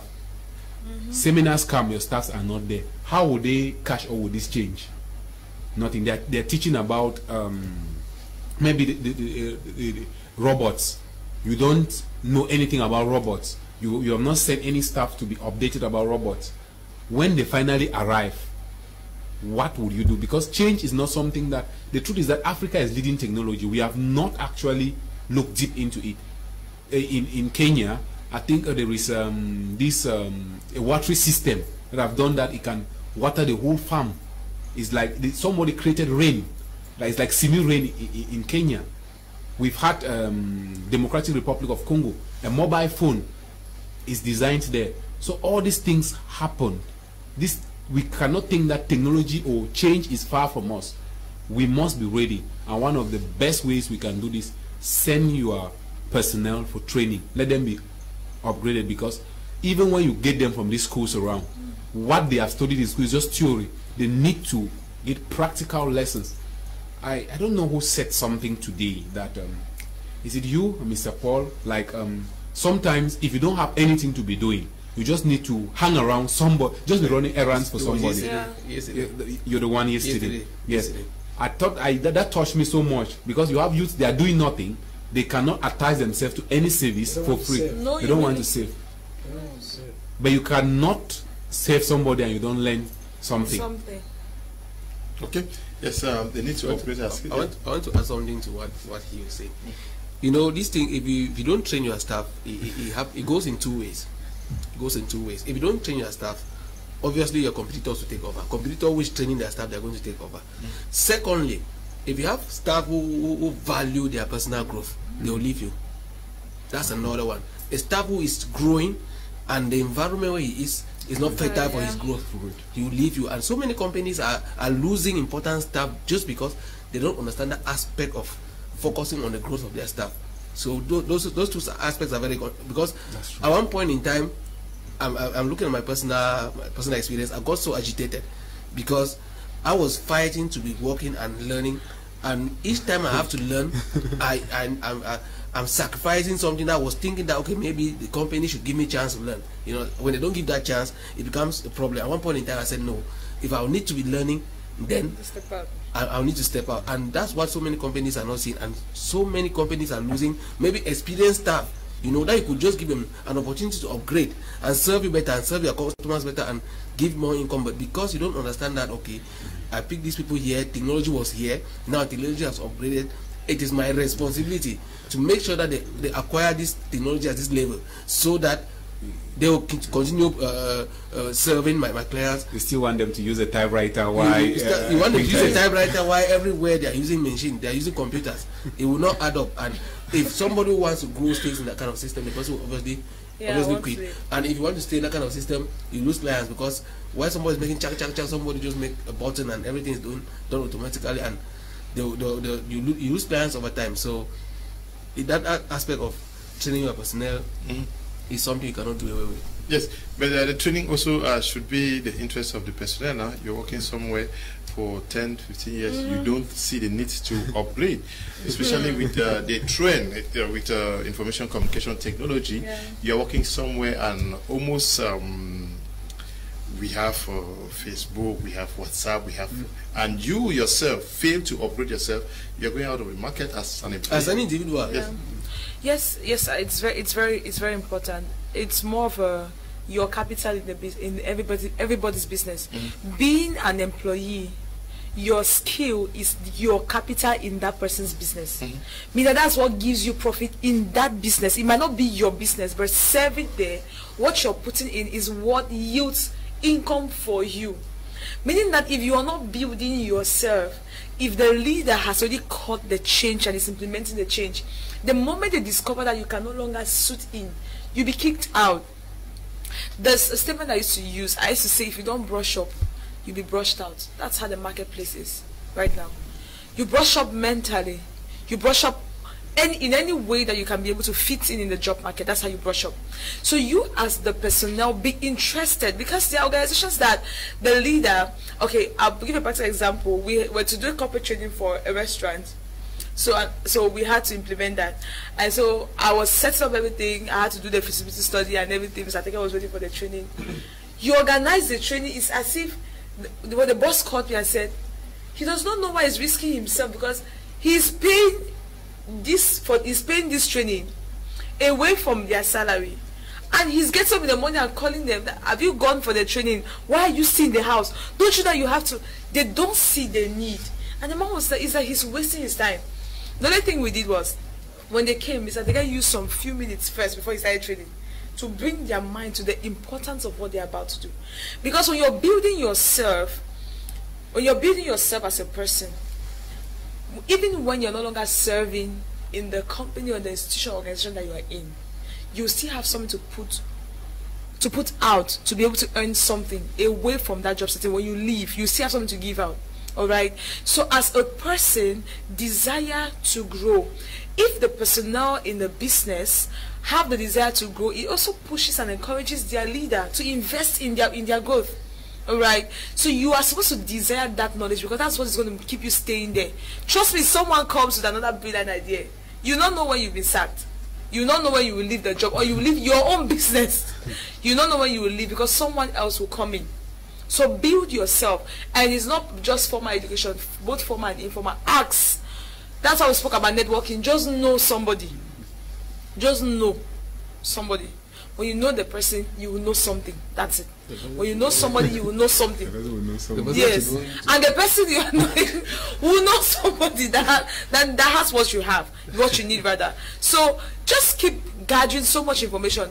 Just don't get tired of learning. Nobody gets tired of learning. We must learn all the time. Do you have this first one? No, you don't have. Good evening to you all in the studio. This program is amazing. How I wish these lessons was being taught in our schools, especially for those going to universities like me. Due to this program, at least I now know what I'm heading for after my advanced level. If these lessons can be extended to schools, it will be really helpful to us, the youth. We hope we are going to work out something for the schools. Yes. Hello, Mr. Liu. Please, I want Mr. Teke to throw more light on online business. I'm Augustine from Gabon. I'm sure. Oh, the numbers are not there today. Augustine, just write to me after the program. I'll send you their numbers so that you can get to them. Good evening to you all on board. Just to thank you for this program. I really wish other young people are watching. God bless us all. Special greetings to my partner, GWAN Faith's Counselor Lewis, writing there. Yes, can we also say that the other core factor that can help us sail through very difficult times when changes come is our mentality, the winning factor. That despite the odds, I am a leader, I am a winner, I'm going to come out victorious. All right, Mr. Leo, I think that's a very, very important point. You know, thinkation. You know, this, I always call this the hard drive. Once, it's just like a computer. What comes to your mind? They say your hard drive has crashed. Computer is down. The whole computer system is down. That is where everything starts. You know, before the computer, you really recognize, yes, this is a computer. I think the mindset is one of the biggest factors that could ever help somebody succeed or fail. That's why I really recommend the billionaire's mindset to everybody. Somebody told me, billionaire's mindset. Boy, you're a billionaire. I'm like, if I'm not a billionaire in the pocket, I'm a billionaire in the mind. That's right. Yeah, because that's where everything starts. That's where you conceive every little idea. I'm recommending the billionaire's mindset to everybody watching this particular program. If we have some people who have bought the billionaire's mindset, I've just read maybe chapter 1 to 2, 3, they have not finished the book, complete the book. If you've not had a copy of the billionaire's mindset, you should have it. Trust me, Mr. Leo, that book is a whole transformation that has been put into writing. Yeah, because if somebody's mindset is ready, no matter how the situation is, no matter the matter, chivat and salty, like the Frenchman will always say, you know, because like I always say, if you know where you're coming from, you know where you're going to. Now, if your mind is not made up, every little obstacle is just going to be like a setback for you. But trust me, like I always tell people, failure is part of the process. If you have that in mind, no matter the matter, you will succeed. Because one thing that has killed so many people too, with regards to the changing technology, is that, you know, technology is something, when it comes, it will not automatically just happen the way we think. You know, automatically just adapt the way we think. We left from Choronkos to Android system, smartphones. It was not an easy transition, you know, but today people are adapting to that. Why? Because of the mindset that they have, that okay, smartphones can give us what Choronko was not able to offer. So the mindset actually is very, very important. Very, very important. Mindset is very important. We must always win. Of course, difficulties are opportunities. No, yeah, you say a threat to the status quo is an opportunity in disguise. That's according to Nicky Vet. So, if you adopt a positive mindset or a growth mindset, we talked about mindset last week. You need to have a growth mindset, not a fixed mindset. What people with a fixed mindset, they cannot embrace change. They will try to resist change, and then what happens? Change crushes them and leaves them useless. When this crisis started, I said something that if you do not change, if you do not adapt to the change, after the crisis, after the COVID-19 crisis, we will now have a new crisis, which is you. Because you refuse to change. Yeah, of course, because there will be, how will you, there are many things that have changed. There are businesses that you used to run, you used to meet people. Things have changed. People now do, you have WhatsApp status businesses. They are much. You have people who make hundreds of thousands every day for simply using their WhatsApp phones. I tell somebody, if all you do is to activate data for 100 francs and go and watch other people's status, then you have failed. You are a failure. What you need to do is you need to be producing something. You need to be adding value. When you add value, that's the mindset that everybody should have. Now, what is that is trending, so that I can also join the community of winners? Let me not be a loser. If all you go on Facebook is to go and post and get likes and comments, then you have failed. You have to change. And for you to change, you must have this growth mindset. Learn from others. Every day, the time I have an opportunity, I try to post at least once every 2 days. And I make sure that I am adding value to my community. I'm adding value to the people that are following me. What are you doing? Okay. Pa Denise says, great job to you guys. Bruno Nine says, good evening to everyone in the house. And good evening to you, GWAN Prinet. No. Bruno 9, good evening to you. Mr. Liu, I'm from Tico. Yeah. Hygienist Sakamba says, thumbs up to Tex Global team. And Mu Joseph Ngan says, we are live from Kumba. Joy Gabriel Elun says, greetings, Mr. Liu, watching from Anshman Emirate. GWAN Joelo says, good evening, Mr. Liu. Mr. GWAN Faith and you guys are out there. Love the program, very educative, watching from Yaoundé. Hello, Mr. Liu. Lily Kerr says, I have taken my seat. Rinda Clovis says, good evening to you all in there. Yes, Lily Cruz, good evening to you. Mulai Kema, good evening, Mr. Liu and panel. Mulai Kema is writing from Paris. Mark Macaulay says, greetings, Mr. Liu, watching from Maiden Buildings. And Julius Kayu says, greetings, Mr. Liu and the entire crew. I'm watching from Equatorial Guinea. Wesley Angonitiku, it says, watching from the United States of America. Good evening to you, Anita Eno. It says, we have to be open and accept to change for the sake of growth. Yes, we have to change for the sake of growth. When we say that the mentality should be the winning mentality, to see problems as opportunities. Yes, imagine the profit margin of, you're talking of Sony, when they were engaged in fish farming. Yes, Samsung. Yes, and the billions they make today, to say that what you are resisting may just be where the gold mine is. The gold mine is. When change comes, the first thing that comes is fear. People are afraid of the unknown. They like to be comfortable, like, okay, I already know how this place looks like. It's better to just stay here than to venture into something that I'm not sure of. Fear is one thing that steps in with change, all right? And that's what it's fear that stands as the scales in our eyes that is blocking us from seeing the opportunities that are wrapped up in the change. Remember, now take the word I'm using. This is the change. Take it like a should I say a bulb or something? Now this is a bulb. It's not the, how do you call it, the lens that shines. What shines is actually something inside that is smaller than the whole pack of the bulb, than the whole bulb. When you say bulb, it's not what you're seeing, it's the light that is inside. And now that is how change comes. It needs somebody to take the bold step, because if you just see it like that, you might not really believe that it can light up. Right? It needs someone to take the bold step to go to the switch and put on the switch. And then you are trusting that what is big is not what will shine. It's what is inside that is smaller that's going to shine. That's how change is. But now fear, you're like, what if I put on the switch? What if I don't put it up? What if I put on the switch and it's not come on? What if is what has killed so many people? Just do it. Let me talk like my sister. Just do it. Not what if.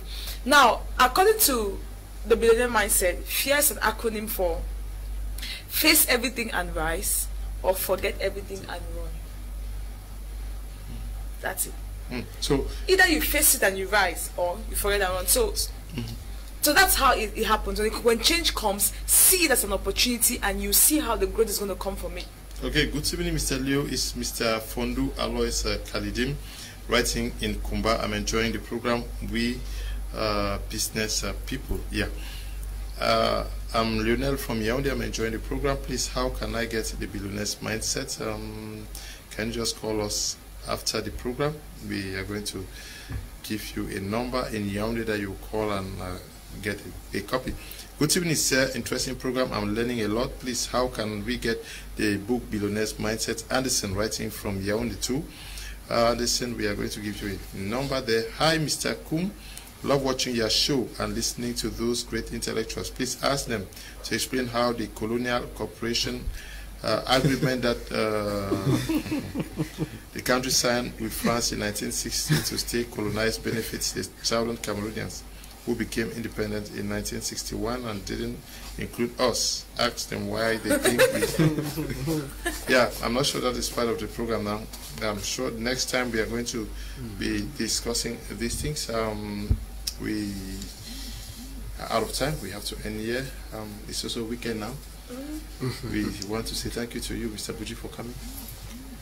Thank you. Oh, you have an announcement? Yeah. You know, we always end with announcements. Yeah.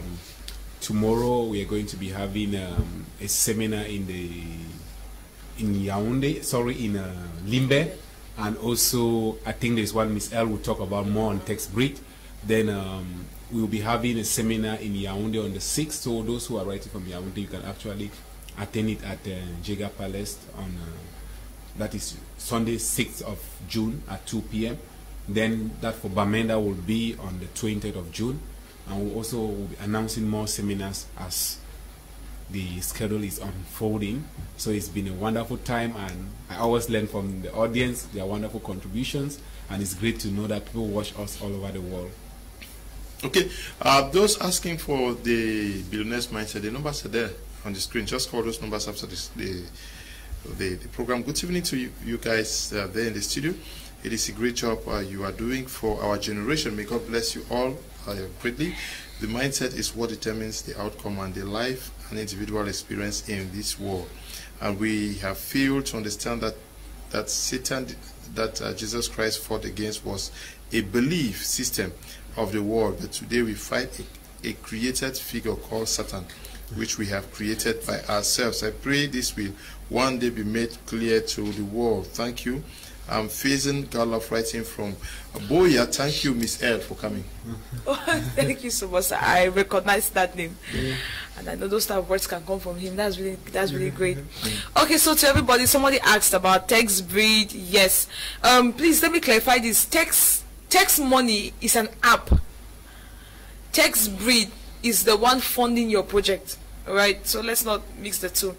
So tomorrow, 11 a.m. to 1 p.m. just to us, we're going to be having a seminar in Boya, and the venue is at Shep Academy, Bunduma Gate. As you get to Bunduma Gate, you see story building within a Shep boldly. So tomorrow we are going to be talking on how we're going to be funding projects. Mr. Teke said he was going to be funding projects, business projects.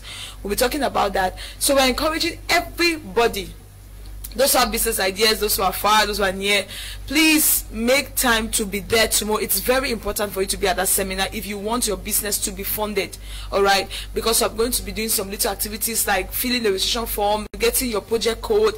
A lot of things will be happening tomorrow within those 2 hours. So make time to be there. And also for Shep Academy, enrollment for the next session is already ongoing, because we are starting this training session this upcoming Saturday. We're going to be having that's next week Saturday. We have our graduation. And we are starting the training session. You have to get empowered. So look for a means to be enrolled at Shep Academy. You need have businesses, you need funds. Please be there tomorrow for the text breed seminar. And also thank you so much for watching, and we pray that as you're getting this information, let it not just end there, all right? Let's together build it, because we are the change that we want to see. Okay, thank you so much. Please, Mr. Liu, what is the price of the book? I should not say it. Call that number. They will tell you how much it costs. Mr. Liu, thanks again for such programs. It reminds me of personal income out of salary income. I am very grateful this evening. Ekele is writing from Bunaberi. Good evening, Mr. Liu and everyone in the house. This program is just amazing and educative. I wish my fellow young Africans be watching this show every Friday for the development of our continent. I am Yaya El Maron from the Gambia. May our Lord continue to bless you. Thank you very much.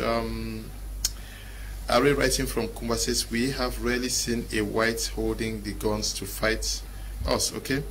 Greetings, Mr. Liu. My part, I don't have much problems with the curriculum because it's not within my powers to change it. I care much about what I can change, my personal development.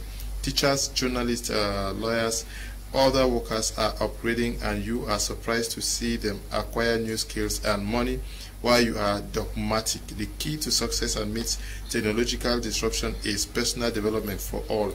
Array writing from Cape Array, you just said what we said earlier on. Thank you for that wonderful contribution. Thank you for coming. Thank you so much, Mr. Leo. Thank you to our wonderful audience. It's always a pleasure for me to be here. We've shared a lot of ideas today. As Miss Earth rightly said, don't just get this point, but also try to practice them. It's okay to talk and talk and talk, yes, but if no action is taken, nothing will happen. As you business people have been watching, you notice that this show, the Prime Hour on My Media Prime, is solely watched by so many people. It's also an opportunity, like Mr. Leo always said, that you should start advertising your programs using this show. So let's keep watching, let's keep empowering ourselves, and that's how we are going to build the Cameroon we want to see. Yes, come and advertise, please. Come and advertise. Use this program to reach out to your audience, not for free, because last time when I talked about, almost everybody is calling me that I should help them. Also help us now. Yes, thank you. All right, Mr. Leo, thank you very much, televiewers. We are very happy and super happy for having you guys this evening. It's because of you guys out there that we are here today. So we say thank you very much for your time. Thank Mr. Leo and the entire team for this wonderful opportunity. So God being our helper, inshallah, next Friday we're all going to be together. Thank you very much. I will make see the young shall grow. Thank you. The young shall definitely grow. Mr. Kum Leonard should know that oops, no. What you're writing is unrelated to what we are discussing here. Next time you write a good evening, Mr. Leo and all the panelists. This is Carl writing from Yaoundé. This is the best program on Cameroon TV. Wow. Keep up with the rich programs. Mr. GWAN Fitz, I see you. Okay. Yes, but you did not tell us who is writing. I am Agua Pekis writing from Yaoundé. I wanted to ask when the doctor will come. Okay. Somebody is writing to find out where this seminar is taking place in Yaoundé. Jiga Palace on the seat. Yeah. Okay, seat so if you're in Yaoundé, call the numbers and we are going to tell you where the seminar in Yaoundé is going to take place. We all need to shift paradigm so that we can be productive to ourselves, to our families, to our communities, and our nation. We can do it because others have done so. We want to thank you all who took time off to watch the program, especially the production team, Eli and Desmond, and to you, Noel and Bertrand, and the broadcasters. All of you have done a wonderful job. And a special shout out to the team out there in Kumba, broadcasting live the funeral of late Senator Fon V.E. Mukete, the paramount ruler of the Bafors, who slept in the lot. We tomorrow are going to be broadcasting the official ceremony live on My Media Prime TV. Greetings to you, Masa Tok Tok, who is out there, and to you, who is leading the team, Kaiser Michelle, and the entire team. Not forgetting you, Sidwan, Tamfu Sidwan, who is doing a formidable job out there in Kumba. Not forgetting you, Suleiman, Mr. Suleiman Muhammadu, who is also always giving us a moral boost from Kumba, and to you, Larry Essong, and to the entire people of Kumba. Our hearts, our spirits are with you. Guys, stay blessed. Bye-bye.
Together, let's celebrate football non-stop for 50 days with the UEFA European League UEFA Champions League Finals. And from the 11th June onwards, you can watch the UEFA Euro 2020 in full live and in HD, commented on by our best experts on the Canal Plus Sports channels. And right now, the HD decoder is only 5,000 francs from the Access formula. Hurry to take advantage of it now.